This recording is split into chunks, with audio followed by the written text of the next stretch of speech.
Good afternoon, troops. Rick Silsey here, Southern Ontario Auto Restore. Just a quick little video of what I've been dealing with the last 2 days.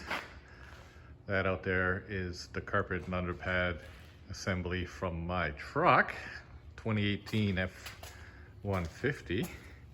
And apparently, yes, I put the console in the seats back in it. There's these little vents back here. I'll try and poke it out right there.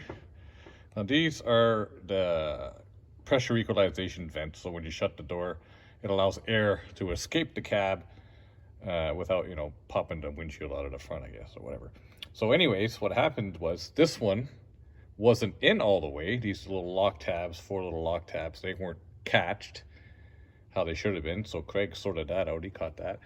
And what else we did was, as you can see, we just gooped the living crap out of it with some windshield sealant, body sealant. And so both sides, there's one on this side of the truck. This was the worst one. It was absolutely just leaking. We did a hose test. It was just pouring rain or water into the truck. And what happens is it would pour water. It would come down this trough, down along the front. And while it was doing that, the carpet would just wick it right up. So this whole trough here was full of water. Carpets were soaked. So that's what I've been dealing with last couple days. Now you got to take the seats out, you take the console out, the back seat, everything that's on top of the carpet. Carpet's one piece, so the console has to come out. Now another little quirk about this, it's got the little shifter. It needs you to push on the brake to release the catch, but there's a manual release. If you could see in there, there's a little white button you push. Push that down, and then you can rotate and you can move the shifter back and forth without having the key on. So, and it's covered up, and this center piece goes over top of that. There's this little